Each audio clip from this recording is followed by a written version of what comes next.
Hello friends, ഇന്ന് നമ്മൾ കാണാൻ പോകുന്നത് ഡെറിക് ജെൻലീസ് ഹോളിസ്റ്റിക് ഡിറ്റക്റ്റീവ് ഏജൻസി എന്ന സീരീസിന്റെ രണ്ടാമത്തെ സീസണിലെ 5-ാമത്തെ എപ്പിസോഡാണ്. ഇതിന് മുമ്പത്തെ ഭാഗങ്ങൾ കാണാത്തവർക്ക് വേണ്ടി പ്ലേലിസ്റ്റിന്റെ ലിങ്ക് ഡിസ്ക്രിപ്ഷനിൽ ഇട്ടിട്ടുണ്ട്.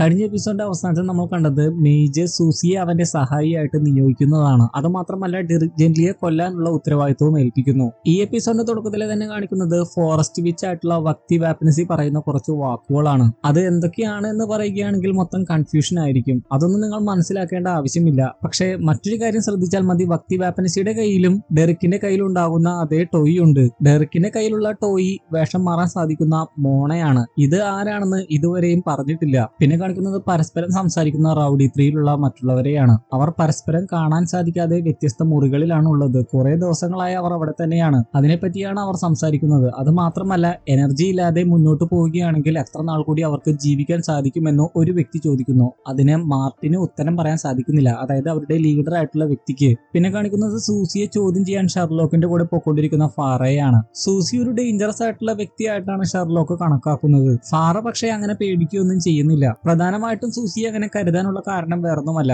സൂസി മുമ്പ് വർക്ക് ചെയ്ത സ്ഥലത്തെ മാനേജർ മിസ്സിംഗ് ആണ്. അതേപോലെ തന്നെ സൂസിയുമായിട്ട് ബന്ധമുള്ള 4 സ്ത്രീകളും. അതിനുശേഷം സൂസിയെ കാണുന്നതിന് മുമ്പ് ഫാറയ്ക്ക് ഷെർലോക്ക് പ്രത്യേക ബാഡ്ജ് ഒക്കെ കൊടുക്കുന്നുണ്ട്. ഷെർലോക്ക് പറയുന്നുണ്ട് തനിക്ക് ഇങ്ങനെ അധികാരം കൊടുക്കാനുള്ള അവകാശമുണ്ട് എന്നൊക്കെ. എല്ലാം ഒഫീഷ്യലായിട്ട് തന്നെ നീങ്ങട്ടെ എന്ന് കരുതിയാണ് ഫാറയ്ക്ക് ആ ബാഡ്ജ് കൊടുക്കുന്നത്. എന്നാൽ ആ ബാഡ്ജ് കിട്ടിക്കഴിയുമ്പോൾ ഫാറ ശരിക്കും കരഞ്ഞു പോകുന്നുണ്ട്. കാരണം അവൾക്ക് ഇതേപോലെ വർക്ക് ചെയ്യണമെന്ന് നല്ല ആഗ്രഹമായിരുന്നു. അതായത് ലോ എൻഫോഴ്സ്മെന്റ് നടത്തുന്ന പോലീസുകാരെ പോലെയുള്ളവരുടെ കൂട്ടത്തിൽ വർക്ക് ചെയ്യണമെന്ന് അവൾക്ക് നല്ല ആഗ്രഹമായിരുന്നു. പക്ഷെ സാധിച്ചിരുന്നില്ല. പക്ഷെ ഇപ്പോൾ അത് സാക്ഷാത്കരിക്കപ്പെട്ടു. കരഞ്ഞു പോകുന്ന ഫാറ ഷെർലോക്കിനെ കെട്ടിപ്പിടിച്ച് നന്ദി പറയുന്നുണ്ട്. കാണാതായ 4 സ്ത്രീകളെ പറ്റി അന്വേഷിക്കുന്നതിന് വേണ്ടിയാണല്ലോ സൂസിയെ ചോദ്യം ചെയ്യുന്നത്. സൂസിയെ ചോദ്യം ചെയ്യുമ്പോഴാകട്ടെ മുടന്തൊക്കെ അഭിനയിച്ചാണ് അവരുടെ മുമ്പിൽ പ്രത്യക്ഷമാവുന്നത് തന്നെ. അതുമാത്രമല്ല, താൻ അങ്ങോട്ട് പോയിട്ടേ ഇല്ല എന്നും പറയുന്നു. അതുമാത്രമല്ല, അവരെന്നെ എപ്പോഴും അകറ്റി നിർത്താൻ മാത്രമേ ശ്രമിച്ചിരുന്നുള്ളൂ എന്ന് പ്രത്യേകം സൂസി പറയുന്നുണ്ട്. ഷെർലോക്ക് ആകട്ടെ അതിനുശേഷം ബോബിനെ പറ്റി ചോദിച്ചു കഴിയുമ്പോൾ ബോബിന് ഒട്ടും വയ്യ എന്നാണ് സൂസി പറയുന്നത്. അവന്റെ കണ്ണിനൊക്കെ പ്രത്യേകമായിട്ട് എന്തൊക്കെയോ പറ്റിയിട്ടുണ്ട് എന്നും പറയുന്നുണ്ട്. എന്നാൽ ബോബിന്റെ യഥാർത്ഥ അവസ്ഥ കഴിഞ്ഞ പ്രാവശ്യം വന്നപ്പോൾ ഷെർലോക്ക് കണ്ടതാണല്ലോ. അതിനുശേഷം ഷെർലോക്ക് ബോബിന്റെ പട്ടിയെ പറ്റിയാണ് ചോദിക്കുന്നത്. അതിനെ കാണാത്തതിനെ പറ്റി ചോദിക്കുന്നു. ഫാറയാകട്ടെ സൂസിയുടെ മാന്ത്രിക ബുക്ക് ഇരിക്കുന്ന സ്ഥലത്തേക്കും പോകുന്നു. അത് കണ്ടു കഴിയുമ്പോൾ സൂസി ആകെ ടെൻഷനിലാകുന്നുണ്ട്. ഫാറ അത് കാണാതിരിക്കാൻ വേണ്ടി ഉച്ചത്തിൽ കരഞ്ഞുകൊണ്ട് സൂസി പറയുകയാണ്, നിങ്ങൾ അത് ചോദിക്കുമെന്ന് എനിക്ക് അറിയാമായിരുന്നു. സ്കോട്ട് അതിനെ കൊന്നു. അവന്റെ കാറിന്റെ പുറകെ ആ പട്ടി ഓടി എന്നൊക്കെയാണ് പറഞ്ഞത്. അതൊരു ആക്സിഡന്റ് ആയിട്ട് എനിക്ക് തോന്നുന്നില്ല. സൂസി വിചാരിച്ചതുപോലെ തന്നെ ഫാറയുടെ ശ്രദ്ധ തെറ്റി ഫാറ അവരുടെ അടുത്തേക്ക് വന്നിട്ട് പറയുകയാണ്, ഞങ്ങൾക്ക് സ്കോട്ടിനെ അങ്ങനെയെങ്കിലും ഒന്ന് കാണണമല്ലോ. അപ്പോ അവൻ തിരക്കുള്ള എന്തോ ഒരു പരിപാടിയിലായിരിക്കുമെന്നാണ് സൂസി പറയുന്നത്. ഒരുപാട് തിരക്കുള്ള സ്ഥലത്ത് നമ്മൾ അവനെ എങ്ങനെ കണ്ടുപിടിക്കുമെന്ന് ഷെർലോക്ക് ചോദിക്കുന്നുണ്ട്. ഫാറ പറയുകയാണ്, അവൻ ഇതുമായിട്ട് എന്തെങ്കിലും ബന്ധമുണ്ടെങ്കിൽ ഡെറിക്ക് തീർച്ചയായും അവനെ കണ്ടുപിടിക്കും. ഡെറിക്കിന്റെ പേര് പറയുന്നത് സൂസി പ്രത്യേകം ശ്രദ്ധിക്കുന്നുണ്ട്. കാരണം ഡെറിക്കിനെ കൊല്ലാനാണല്ലോ മേജ് അവളെ ഏൽപ്പിച്ചിരിക്കുന്നത്. അതുമാത്രമല്ല, ഈ പോലീസുകാർ സൂസിയുടെ മകനെ ഫോൺ വിളിച്ചിരുന്നു. അവൻ അറ്റൻഡ് ചെയ്യുന്നുണ്ടായിരുന്നില്ല.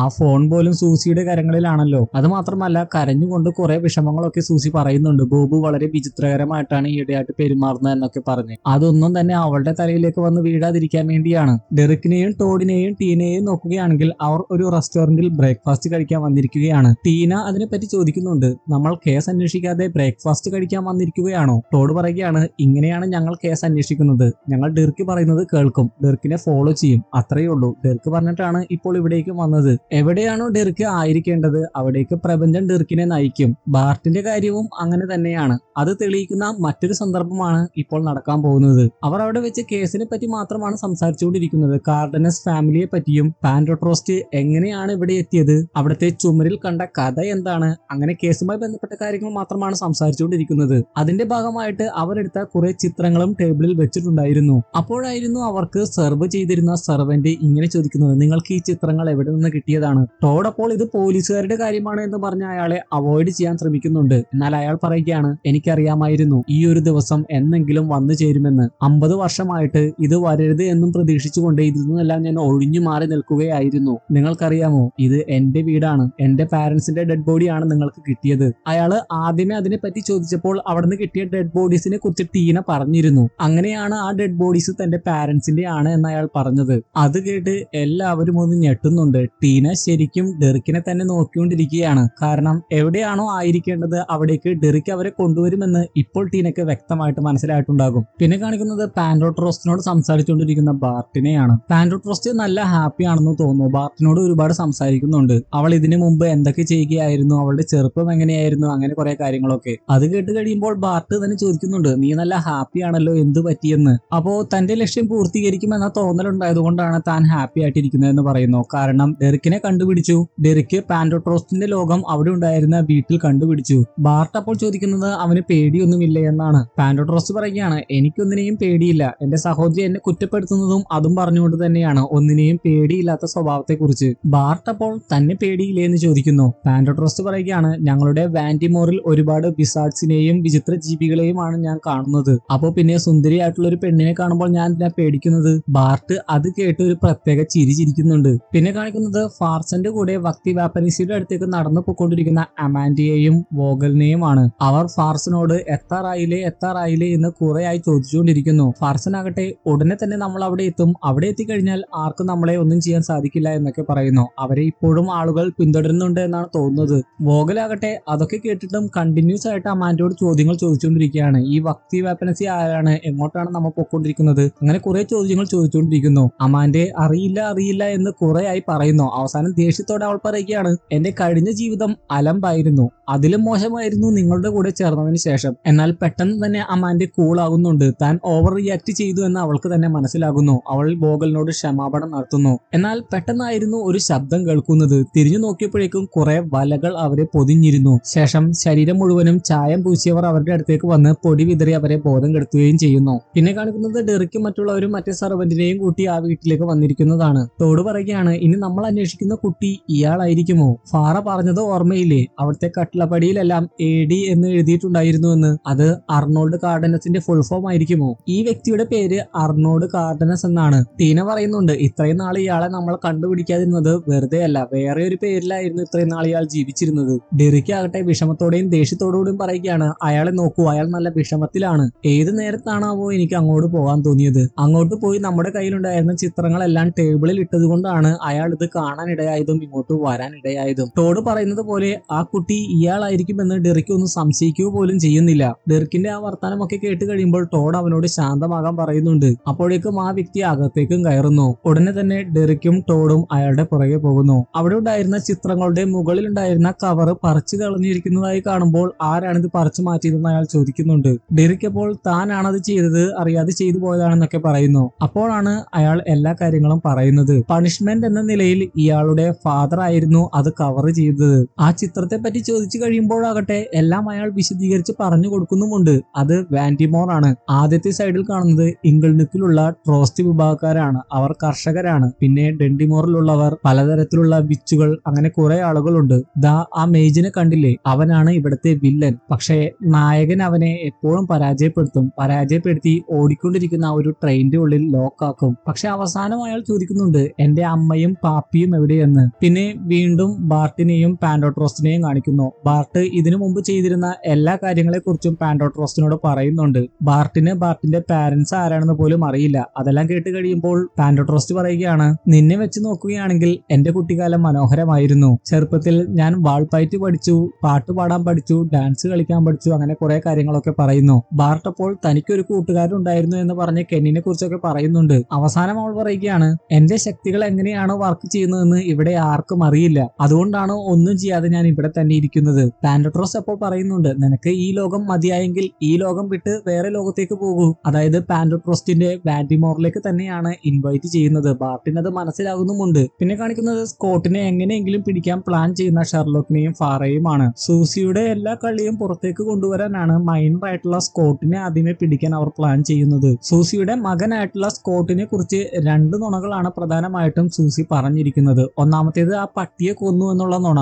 രണ്ടാമത്തേത് അവൻ ഈയിടെയായിട്ട് ഉറക്കപ്പിച്ച് പോലെ കുറെ കാര്യങ്ങളൊക്കെ പറയുന്നുണ്ട് എന്ന് പറഞ്ഞിരുന്നു. അതായത് വേറെ ലോകത്ത് നിന്ന് ആളുകൾ വരുന്നു അങ്ങനെയൊക്കെ പറഞ്ഞ്. സൂസി ശരിക്കും അത് അറിയാതെ പറഞ്ഞു പോയതായിരുന്നു. അപ്പോഴേക്കും ഫാറയ്ക്ക് ഫാറയുടെ ചേട്ടന്റെ കോള് വരുന്നു. അവൾ ചെയ്യുന്ന പ്രവൃത്തിയിൽ നിന്ന് പിന്തിരിഞ്ഞ് തിരികെ വരാനാണ് അയാൾ പറയുന്നത്. ബ്ലാക്ക് വിങ് ആക്റ്റീവ് ആയി എന്നൊക്കെ പറയുന്നു. ഫാറ അപ്പോൾ കൂടുതലായിട്ടുള്ള ഡീറ്റെയിൽസിനെ പറ്റി ചോദിക്കുമ്പോഴും അവിടെ നിന്ന് പോരുന്നതിനെ പറ്റിയാണ് അയാൾ പറയുന്നത്. നിന്റെ ഡാഡ് ഇങ്ങനെയൊന്നുമല്ല ആഗ്രഹിക്കുന്നത് എന്നൊക്കെ പറഞ്ഞ് അവളെ നിരാശയിൽ ആഴ്ത്തുന്നു. അതുകൊണ്ട് തന്നെ ദേഷ്യപ്പെട്ട് അവൾ ഫോൺ ഉടനെ തന്നെ കട്ട് ചെയ്യുന്നു. പിന്നെ കാണിക്കുന്നത് ബോധം വരുന്ന അമാൻഡയാണ്. ബോധം വന്നു കഴിയുമ്പോൾ വിചിത്ര രൂപികളായിട്ടുള്ള കുറെ സാധനങ്ങളാണ് അവളുടെ മുമ്പിൽ നിൽക്കുന്നത്. നിങ്ങൾ ഇത് എന്ത് സാധനമാണ്, മനുഷ്യനാണോ എന്നൊക്കെ വക്തി വാപ്പനസിയോട് തന്നെ അമാൻഡ ചോദിക്കുന്നുണ്ട്. അല്പം പേടിച്ചാണ് ചോദിക്കുന്നതെങ്കിലും ആ പേടിയൊന്നും മുഖത്തില്ലായിരുന്നു. എന്നാൽ അതിനൊന്നും തന്നെ അവർ വ്യക്തമായിട്ടുള്ള ഉത്തരം പറഞ്ഞില്ല. വോഗൽ എവിടെയാണ് എന്ന് ചോദിച്ചപ്പോൾ മാത്രമാണ് അവൻ സുരക്ഷിതനായിട്ട് ഒരു സ്ഥലത്തുണ്ട് എന്ന് അവർ ഉത്തരം പറഞ്ഞത്. അമാൻഡ അപ്പോൾ നിങ്ങളുടെ ശബ്ദമാണ് എപ്പോഴും ഞാൻ വിഷനിൽ കേൾക്കാറുള്ളത്, ഇത് എന്റെ സ്വപ്നമാണോ എന്നൊക്കെ ചോദിക്കുന്നു. അത് ചോദിക്കാൻ കാരണം വേറൊന്നുമല്ല, വിചിത്രകരമായിട്ടുള്ള കാര്യങ്ങളാണ് താൻ എക്സ്പീരിയൻസ് ചെയ്യുന്നതെന്ന് അമാൻഡ പറയുന്നു. എന്നിട്ടും ഭക്തി വാപ്പനസി അതിന് കറക്റ്റ് ആയിട്ടുള്ള ഒരു ഉത്തരം പറയുന്നില്ല. എവരിതിങ് ഈസ് കണക്റ്റഡ് എന്ന് മാത്രമേ അവളെ ആശ്വസിപ്പിക്കുന്നതിന് വേണ്ടി പറയുന്നുള്ളൂ. അമാൻഡയുടെ ഫുൾ നെയിം പോലും കൃത്യമായിട്ട് ഭക്തി വാപ്പനസി പറഞ്ഞിരുന്നു. ഇതിൽ നിന്ന് തന്നെ നമുക്ക് മനസ്സിലാക്കാം ഭക്തി വാപ്പനസി എന്ന വിച്ച് പവർഫുൾ ആയിട്ടുള്ള ഒരു വിച്ച് തന്നെയാണ്. പോലീസ് സ്റ്റേഷനിൽ നോക്കുകയാണെങ്കിൽ ആ വൃദ്ധൻ അയാളെ തന്നെ കുറ്റം പറയുകയാണ്. നിങ്ങൾ എത്ര വലിയ കാര്യമാണ് ഡീല് ചെയ്യുന്നതെന്ന് നിങ്ങൾക്ക് അറിയില്ല എന്നൊക്കെ അയാൾ പറയുന്നു. ഷെർലോക്ക് അപ്പോൾ പറയുന്നുണ്ട് അന്ന് സംഭവിച്ച കാര്യങ്ങൾക്ക് നിങ്ങൾ എങ്ങനെയാണ് ഉത്തരവാദിയാവുക എന്ന്. അതിനയാൾ പ്രോപ്പർ ആയിട്ടുള്ള ഉത്തരം പറയുന്നില്ല. അയാൾ ഇങ്ങനെയാണ് പറയുന്നത്, അന്ന് ആകാശത്ത് നിന്ന് കപ്പൽ അവിടെ വീഴാൻ പാടില്ലായിരുന്നു. ഡെറിക് ആണെങ്കിൽ ആ ഷിപ്പിനെ പറ്റി അപ്പോഴായിരുന്നു ആദ്യമായിട്ട് കേട്ടത്. ടോഡ് ഇതേ സമയം അർണോൾഡിനോട് പറയുന്നുണ്ട്, ഞങ്ങൾ നിങ്ങളെ സഹായിക്കാൻ ശ്രമിക്കുകയാണ്. നിങ്ങൾ വിചാരിക്കുന്നത് പോലെ അന്ന് സംഭവിച്ച കാര്യങ്ങൾ അന്നത്തോടെ തീർന്നിട്ടില്ല. അതിന്റെ അനന്തരഫലങ്ങൾ ഇപ്പോഴും നടന്നുകൊണ്ടിരിക്കുകയാണ്. അതെല്ലാം കേട്ട് കഴിയുമ്പോൾ അയാൾ ശരിക്കും തളർന്നു പോകുന്നുണ്ട്. തളർന്ന് അവിടെ ഇരിക്കുന്ന സമയത്ത് എല്ലാ സത്യങ്ങളും അവരോട് പറയുകയും ചെയ്യുന്നു. സ്വപ്നത്തിൽ നിന്ന് ഒരുപാട് സാധനങ്ങൾ യഥാർത്ഥ ലോകത്തേക്ക് വന്നു തുടങ്ങി. ആദ്യം ഞങ്ങൾക്ക് അത് ഉപകാരമായിരുന്നു, പക്ഷേ വളരെ വിചിത്രകരമായിട്ടുള്ള കാര്യങ്ങളായിരുന്നു പിന്നീട് പ്രത്യക്ഷമായത്. അങ്ങനെ പ്രത്യക്ഷമായതാണ് എയർ ഷൂട്ട് ചെയ്യുന്ന ഗണ്ണ്. അത് മാത്രമല്ല ആളുകൾ മോൺസ്റ്റേഴ്സിനെ കാണാൻ തുടങ്ങി. ഡെറിക്കിന് ഉടനെ തന്നെ അത് ഏത് മോൺസ്റ്റർ ആണെന്ന് മനസ്സിലാകുന്നുണ്ട്. ഡെറിക്ക് ആ ടണലിൽ പെട്ടുപോയില്ലേ, അപ്പോൾ അവനെ ആക്രമിക്കാൻ ഒരു മോൺസ്റ്റർ വന്നില്ലേ, അതിനെക്കുറിച്ച് തന്നെയാണ് അയാൾ പറയുന്നതെന്ന് ഡെറിക്കിന് മനസ്സിലാകുന്നുണ്ട്. അതിനെപ്പറ്റി അയാളോട് ചോദിക്കുകയും ചെയ്യുന്നു. അത് മാത്രമല്ല ആ മുറിയെക്കുറിച്ചും എല്ലാ കാര്യങ്ങളും അയാളുടെ അടുത്ത് ചോദിക്കുന്നുണ്ട്. എന്നാൽ അതൊക്കെ കേട്ടപ്പോൾ അയാൾക്ക് ശരിക്കും ദേഷ്യമാണ് വന്നത്.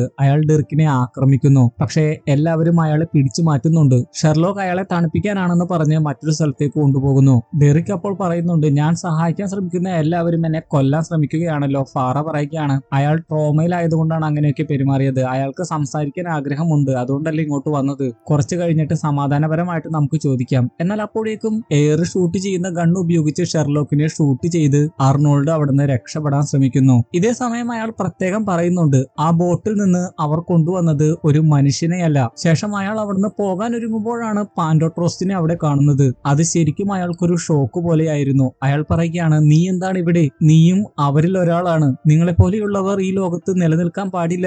അതും പറഞ്ഞ് അർണോൾഡ് കുഴഞ്ഞു വീഴുകയാണ്. എന്തോ മൈനർ അറ്റാക്ക് വന്നു വീണതാണെന്നാണ് തോന്നുന്നത്. വീണ്ടും അമാൻഡയെ കാണിക്കുന്നു. വക്തി വാപ്പനസിയോട് അവൾക്കുണ്ടാകുന്ന വിഷനെ പറ്റി സംസാരിച്ചിട്ട് അത് നിങ്ങളാണോ എനിക്ക് തരുന്നതെന്ന് ചോദിക്കുന്നു. വക്തി വാപ്പനസി അപ്പോൾ പറയുകയാണ്, ഒരിക്കലുമില്ല, അത് നീ കാണുന്നത് നിന്റെ ഉൾക്കണ്ണുകൊണ്ടാണ്. എന്നാൽ അമാൻഡ അതൊന്നും വിശ്വസിക്കാൻ തയ്യാറാകുന്നില്ല. അത് തന്റെ ഒരു അസുഖമാണെന്നാണ് അവൾ വിശ്വസിക്കുന്നത്. അപ്പോ വക്തി വാപ്പനസി അത് അവളെ കൊണ്ട് വിശ്വസിപ്പിക്കാൻ അവളോട് ചോദിക്കുകയാണ്, നീ ആരാണ്? അമാൻഡ അപ്പോൾ അവളുടെ പേര് പറയുന്നു. വക്തി വാപ്പനസി പറയുകയാണ്, അത് വെറും ശബ്ദം മാത്രമാണ്, മറ്റുള്ളവർ നിന്നെ വിശേഷിപ്പിക്കാൻ ഉപയോഗിക്കുന്ന ശബ്ദം. വീണ്ടും അവൾ ആരാണെന്ന് ചോദിക്കുന്നു. എന്നിട്ടും ആദ്യമൊക്കെ അവൾക്ക് അതിന് പ്രോപ്പർ ആയിട്ടുള്ള ഉത്തരം പറയാൻ സാധിക്കുന്നില്ല. പക്ഷെ അവസാനം കറക്റ്റ് ആയിട്ടുള്ള ഉത്തരം അവളെ കൊണ്ട് തന്നെ വക്തി വാപ്പനസി പറയിപ്പിക്കുന്നുണ്ട്. അതായത് അമാൻഡ എന്നത് ഒരു കോൺഷ്യസ്നെസ് ആണ്, അവളുടെ ബോഡിയെയും ചിന്തയെയും കൺട്രോൾ ചെയ്യുന്ന ഒരു കോൺഷ്യസ്നെസ്. ഇത് ഒരിക്കലും നിന്റെ രോഗമല്ല, നിനക്ക് കിട്ടിയ ഗിഫ്റ്റ് ആണ്, ഒരു സൂപ്പർ പവർ ആണ്. എന്നിട്ടും അമാൻഡ അത് വിശ്വസിക്കാതിരിക്കുമ്പോൾ അവിടെ ഉണ്ടായിരുന്ന വെള്ളത്തിന്റെ അടുത്തേക്ക് അമാൻഡയെ വിളിക്കുന്നു. ആ വെള്ളം കാണുമ്പോൾ അവൾക്കുണ്ടായ വിഷൻ പോലെ അവൾക്ക് തോന്നുന്നുണ്ട്. പിന്നെ സൂസിയെയും മേജിനെയും കാണിക്കുന്നു. സൂസി പറയുകയാണ്, തന്റെ മകനെ ഇതിലേക്ക് വലിച്ചിഴക്കരുത്, കാരണം അവളുടെ മകനെ കുറിച്ചായിരുന്നു മേജ് സംസാരിച്ചുകൊണ്ടിരുന്നത്. മേജ് അപ്പോൾ പറയുകയാണ്, നീ തന്നെയാണ് അവനെ ഇതിലേക്ക് വലിച്ചിഴച്ചത്. സൂസി പറയുകയാണ്, ഞാൻ ഡെറിക് ജെന്റ്ലിയെ കൊന്നാൽ പോരെ, അത് ഞാൻ ചെയ്യാമെന്ന് പറഞ്ഞതല്ലേ. പക്ഷെ വേറൊരു കാര്യം, നമ്മളിത് സുരക്ഷിതമായിട്ട് ചെയ്തില്ല എങ്കിൽ എല്ലാവരും ഇത് അറിയില്ലേ, അത് വലിയ കോംപ്ലിക്കേഷൻസ് ഉണ്ടാക്കില്ലേ. അപ്പോൾ അവരുടെ കുടുംബ ഫോട്ടോ നിലത്ത് ഉടച്ചു കളഞ്ഞിട്ട് മേജ് പറയുകയാണ്, ഇത് നിന്റെ ഒരു ടെസ്റ്റ് ആണ്, നീ ഒരു കാര്യം മനസ്സിലാക്കണം, ഡെറിക് ജെന്റ്ലിയെ കൊന്ന ഉടനെ തന്നെ നമ്മളായിരിക്കും ഈ ലോകം ഭരിക്കാൻ പോകുന്നത്. പിന്നെ കാണിക്കുന്നത് അർണോൾഡിനെ ഹോസ്പിറ്റലിലേക്ക് കൊണ്ടുപോകുന്നതാണ്. ഹോസ്പിറ്റലിലേക്ക് ഷെർലോക്ക് ആണ് പോകുന്നത്. ഇന്ന് രാത്രി അവൻ അവിടെ ആയിരിക്കും. അതുകൊണ്ട് തന്നെ അവിടുത്തെ കാര്യങ്ങൾ സുരക്ഷിതമായിരിക്കാൻ അതിന്റെ ഉത്തരവാദിത്തം ഫാറയെ ഏൽപ്പിക്കുന്നു. ടീന സൂസിയുടെ മകനായിട്ടുള്ള സ്കോട്ടിനെ പിടിക്കുന്ന കാര്യത്തെ പറ്റി പറയുന്നുണ്ട്. അത് നീ നല്ല രീതിയിൽ ചെയ്യുമെന്ന് ഞാൻ കരുതുന്നു എന്ന് ഷെർലോക്ക് പറയുന്നു. ശേഷം ഷെർലോക്ക് അവിടുന്ന് പോയി കഴിയുമ്പോൾ സ്കോട്ടിനെ പിടിക്കുന്ന കാര്യത്തെ പറ്റി ടോഡിനോടും ഡെറിക്കിനോടും ഒക്കെ പറഞ്ഞു കഴിയുമ്പോൾ ടോഡ് പറയുന്നത്, നമ്മൾ ഹോസ്പിറ്റലിലേക്ക് പോകുന്നതല്ലേ നല്ലതെന്നാണ്, അതല്ലെങ്കിൽ നമുക്ക് കാർഡനസിന്റെ വീട്ടിലേക്ക് പോകാം, അവിടെ എന്തൊക്കെയോ മിസ് ചെയ്യുന്നുണ്ട് എന്നാണ് തോന്നുന്നത്. അതുമല്ല എങ്കിൽ ആ ഷിപ്പ് വീണ വയലിലേക്ക് നമുക്ക് പോകാം. ഇതിനു പുറമെ സ്കോട്ടിനെ കണ്ടിട്ട് എന്ത് കിട്ടാനാണ്? എന്നാൽ ഫാറ പറയുന്നത് സ്കോട്ടിന് എന്തൊക്കെയോ അറിയാം, അതുകൊണ്ട് അവനെ കാണാൻ പോകുന്നതായിരിക്കും ബെറ്റർ. കൃത്യമായിട്ടുള്ള തെളിവുകൾ ഇതുവരെയും കിട്ടാത്തത് കൊണ്ടാണോ അർണോൾഡ് അവനെ ആക്രമിച്ചത് കൊണ്ടാണോ എന്നറിയില്ല. ഫാറ പറയുന്നതിനോടാണ് ഡെർക്ക് യോജിക്കുന്നത്. അവൻ നല്ല ദേഷ്യത്തിലുമാണ്. എല്ലാം പരസ്പരം ബന്ധപ്പെട്ടിരിക്കുന്നു എന്ന അവന്റെ ആശയത്തെ തന്നെ കളിയാക്കുന്ന രീതിയിലൊക്കെയാണ് അവൻ സംസാരിക്കുന്നത്. ടോഡിന് അതൊന്നും വിശ്വസിക്കാൻ സാധിക്കുന്നില്ല. നീ തന്നെയാണോ ഇതൊക്കെ പറയുന്നതെന്ന് ചോദിക്കുന്നു. ഞാൻ വിചാരിച്ചത് നമ്മൾ അന്വേഷിക്കുന്ന കുട്ടി അർണോൾഡ് ആണെന്ന് നീയും മനസ്സിലാക്കിയിട്ടുണ്ടാകുമെന്നാണ്. ഡെർക്ക് പറയുകയാണ്, ഞാൻ അങ്ങനെ ഒരിക്കലും കരുതിയിട്ടില്ല. നമ്മൾ ഒരു കുട്ടിയാണ് അന്വേഷിക്കുന്നത്, ഒരു വൃദ്ധനെയല്ല. ടീന പറയുകയാണ്, ഇനി നമ്മൾ അന്വേഷിക്കുന്ന കുട്ടി സ്കോട്ട് ആയിരിക്കുമോ? ഡെർക്ക് പറയുകയാണ്, അതെ, അതിന് സാധ്യതയുണ്ട്. അങ്ങനെ എല്ലാവരും ടോഡിനെതിരായതുകൊണ്ട് തന്നെ സ്കോട്ടിനെ പിടിക്കാൻ പോകാമെന്നാണ് അവർ തീരുമാനിക്കുന്നത്. പക്ഷേ ടോഡ് അവസാനം പറയുന്നുണ്ട്, മ്യൂസിക് ഒക്കെ നടക്കുന്ന സ്ഥലത്തേക്കാണ് നമ്മൾ പോകുന്നത്, അതുകൊണ്ട് ഈ ഡ്രസ്സിൽ ഒരിക്കലും ഞാൻ പോകാൻ പോകുന്നില്ല. എല്ലാവരും അതിനോട് യോജിക്കുന്നു. സൂസിയെ നോക്കുകയാണെങ്കിൽ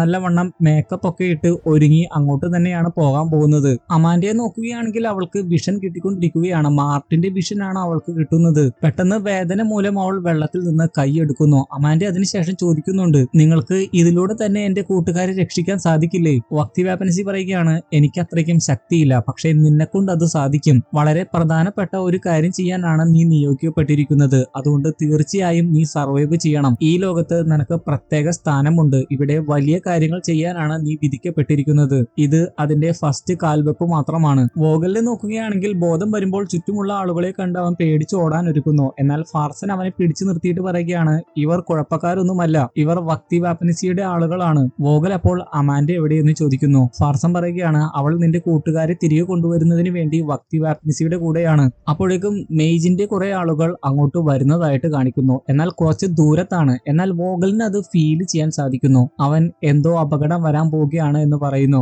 ബാർട്ടിനെ നോക്കുകയാണെങ്കിൽ പാൻഡോട്രോസിന്റെ അടുത്ത് വന്നിട്ട് പറയുകയാണ്, നീ വിഷമിക്കണ്ട, ഇതൊരിക്കലും നിന്റെ തെറ്റല്ല. ട്രോസ്റ്റ് പറയുകയാണ്, ഇനി നമ്മൾ അന്വേഷിക്കുന്ന കുട്ടി അയാളാണെങ്കിലോ എന്റെ ലോകം നശിക്കില്ലേ? അപ്പോൾ ബാർട്ട് അവനെ ആശ്വസിപ്പിക്കുന്നതിന് വേണ്ടി റേഡിയോ ഓൺ ആക്കിയിട്ട് പറയുകയാണ്, നീ ഡാൻസ് കളിക്കാറുണ്ട് എന്നല്ലേ പറഞ്ഞത്? അത് ഇങ്ങനെയാണോ എന്ന് പറഞ്ഞ് തലകുത്തി മറിയുന്നത് പോലെയൊക്കെ ബാർട്ട് ഡാൻസ് കളിക്കുന്നു. ചിലപ്പോൾ അവനെ ഹാപ്പി ആക്കാൻ വേണ്ടി ചെയ്തതായിരിക്കും. എന്തായാലും അത് കണ്ടിട്ട് പാൻഡോട്രോസ്റ്റ് ഹാപ്പി ആകുന്നുണ്ട്. അവർ നല്ല ഫ്രണ്ട്സ് ആയി എന്ന് വേണമെങ്കിൽ നമുക്ക് പറയാം. ഡെർക്കിനെയും മറ്റുള്ളവരെയും നോക്കുകയാണെങ്കിൽ അവർ മ്യൂസിക് നടക്കുന്ന സ്ഥലത്ത് എത്തിയിരിക്കുന്നു. ഫാറ ഇതേ സമയം ടോഡിനോട് പറയുന്നുണ്ട്, എന്റെ സഹോദരൻ എന്നോട് ഒരു കാര്യം പറഞ്ഞിരുന്നു, ബ്ലാക്ക് വിങ് ഈ സിറ്റിയിലും എത്തിയിട്ടുണ്ട്. ടോഡ് പറയുകയാണ്, ഇക്കാര്യം ഡെർക്കിനോട് ഒട്ടും പറയരുത്. ഒന്നാമത്തെ അവൻ വേണ്ട എന്ന രീതിയിലാണ് ഈ കേസ് അന്വേഷിച്ചുകൊണ്ടിരിക്കുന്നത്. ഇതും കൂടി കേട്ട് കഴിഞ്ഞാൽ പറയേണ്ട ആവശ്യമില്ലല്ലോ. ഫാറ അപ്പോൾ അവന് ടെൻഷൻ ഇല്ലേ എന്ന് ചോദിക്കുന്നു. ടോഡ് പറയുകയാണ്, എനിക്ക് ടെൻഷനുണ്ട്, പക്ഷെ നമ്മളിപ്പോൾ വാൻഡിമോറിന് അടുത്തെത്തിയിരിക്കുകയല്ലേ. അപ്പോഴേക്കും ഡെർക്കും ടീനയും അങ്ങോട്ട് വരുന്നു. ടീനയുടെ പ്ലാൻ ഇങ്ങനെയാണ്, ടീനയും ടോഡും കൂടി സ്റ്റേജിന്റെ ഫ്രണ്ടിൽ പോയി നിന്ന്